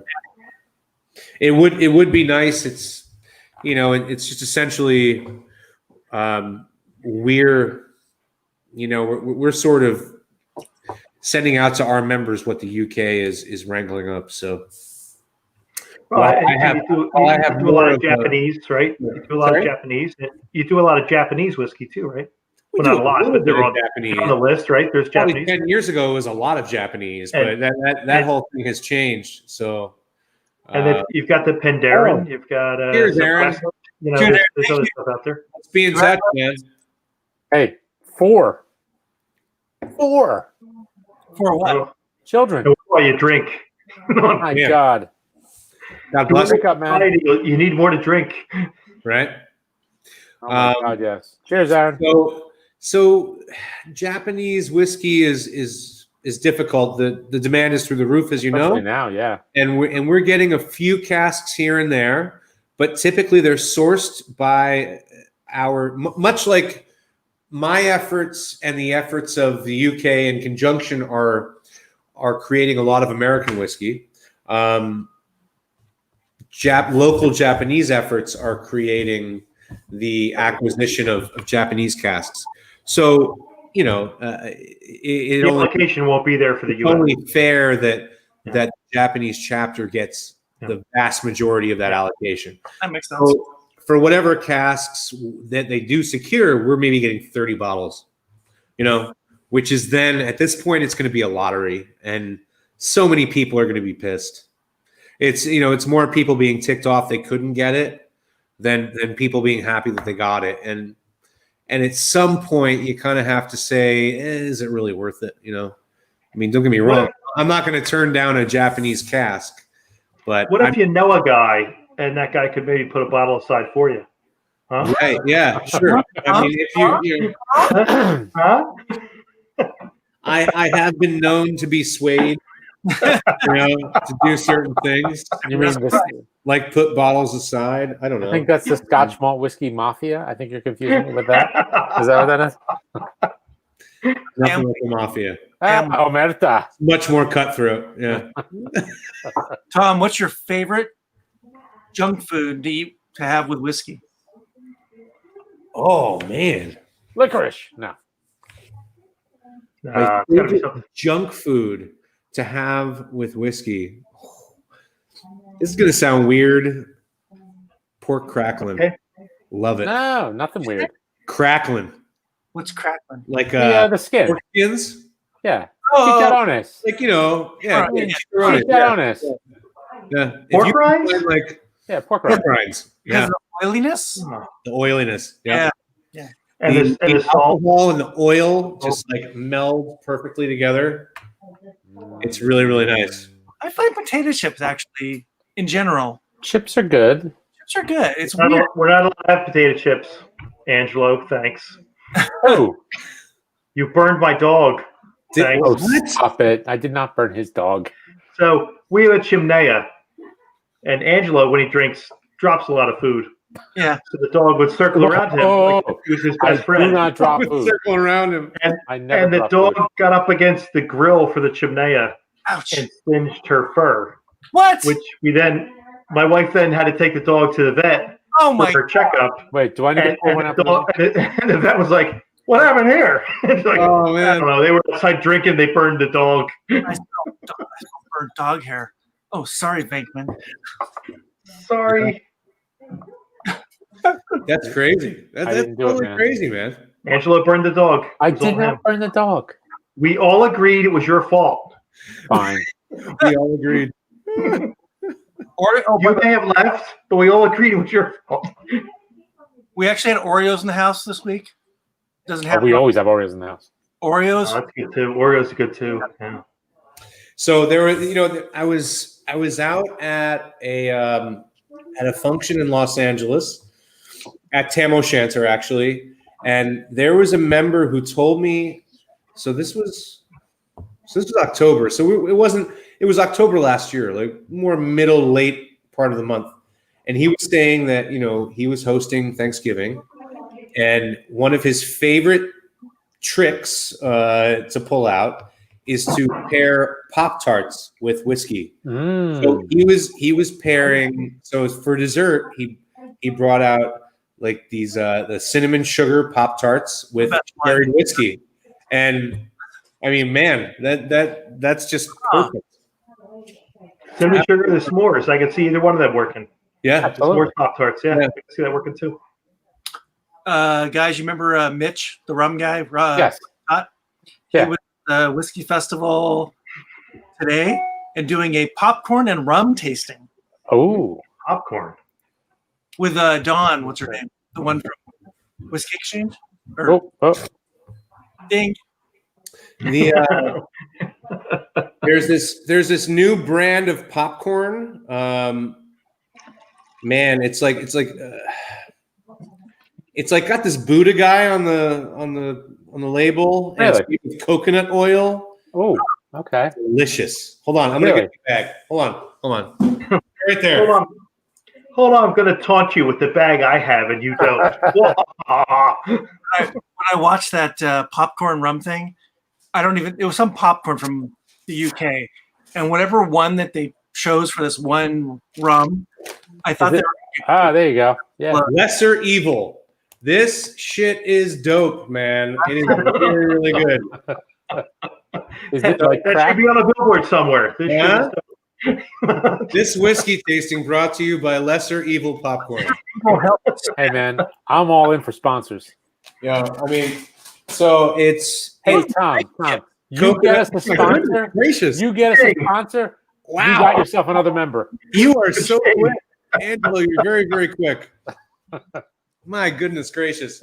Anyway, that's what she said. that Himalayan pink salt's really good, though. Anyway, that stuff is awesome. It's really tasty, and I eat it by the fistful. Not my favorite whiskey thing. It's more for beer, but Ooh, what else we got? Yeah. Oh, Ooh, yeah, look at Are this. you just cruising their website now? Yeah, what the hell? Why not? Man. Hey, we're looking for sponsors again. That is not a vegetarian item. If we bring them on board, You got yourself a new Scotch Malt Whisky Society Hey, this member.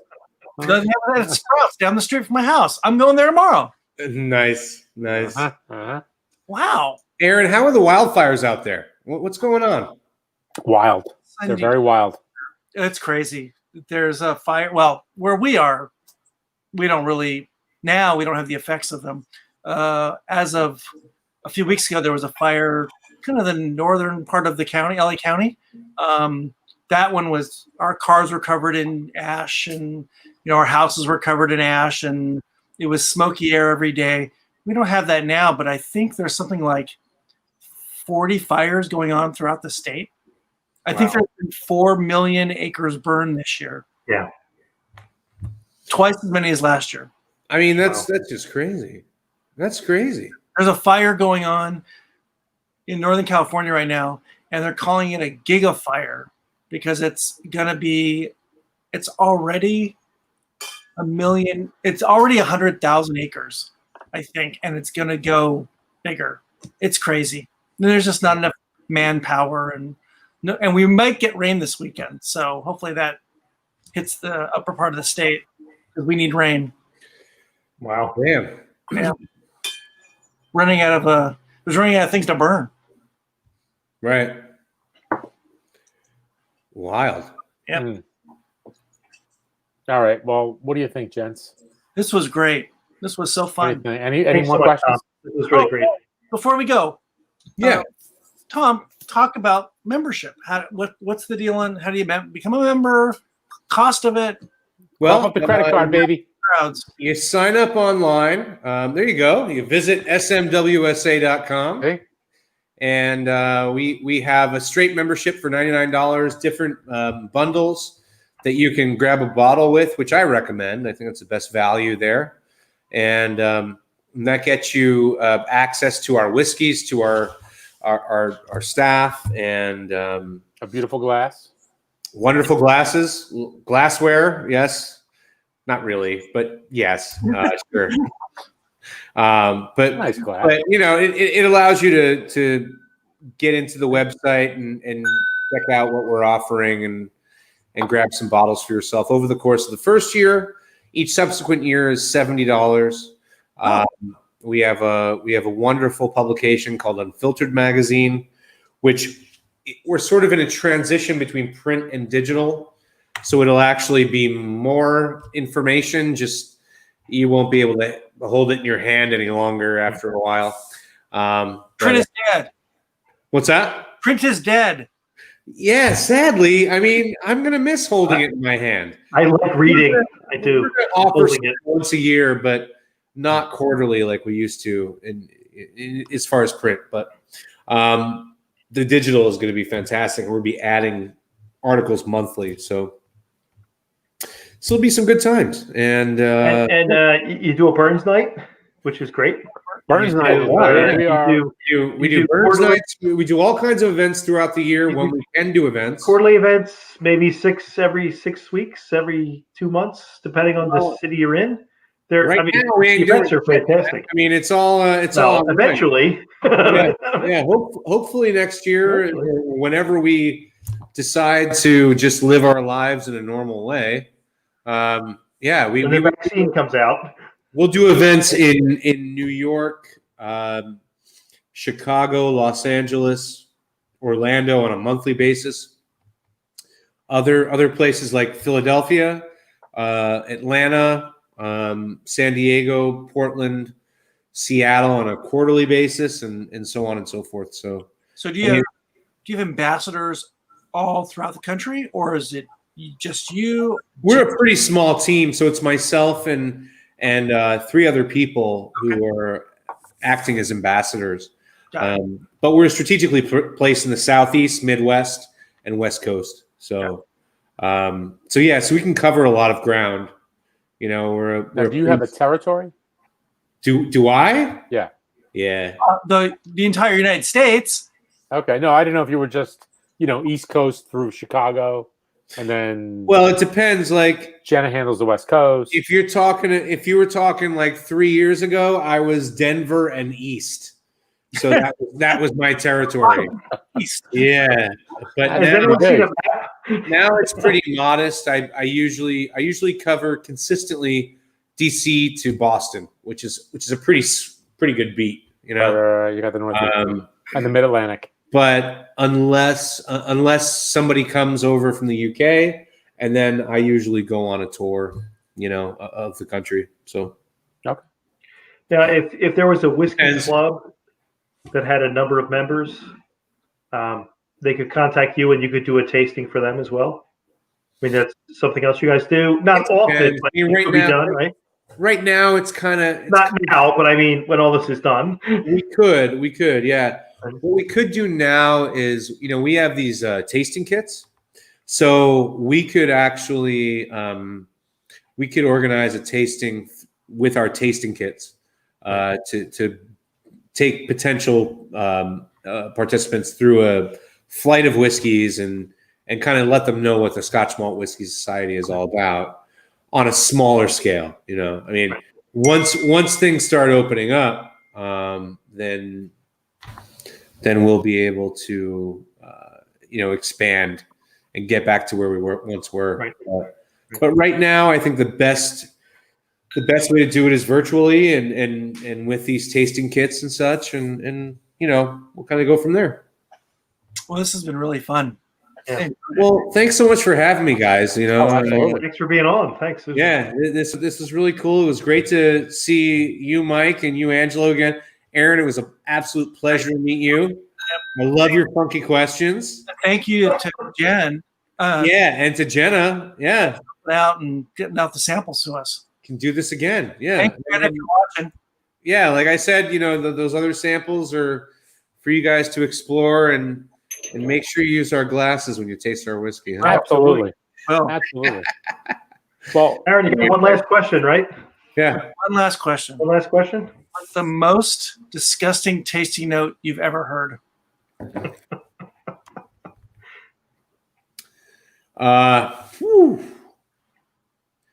Cat piss on an early Sunday morning. Hello. Thank you. Good night. Drive safely, everyone. Yeah. Why? That's the shittiest one I've ever heard. That's pretty good. Why? Yeah. Why would I buy that bottle? I'll take All right, fine. If it's a pretty bottle, I'd probably still buy it. Whatever. Well, in fairness, I mean, you guys asked me the worst tasting note. It was referencing a Chilean Sauvignon Blanc. It wasn't referencing whiskey. So there's that. that's fun. Well, on that, All right. It was a pleasure hanging out with you guys. Tom, Thank you very much. hang out for a second. Sure. We're going to roll the end credits. We're just going to go. I'm going to take everybody off the stream and just run the end credits real quick. Sounds good. All right, cool.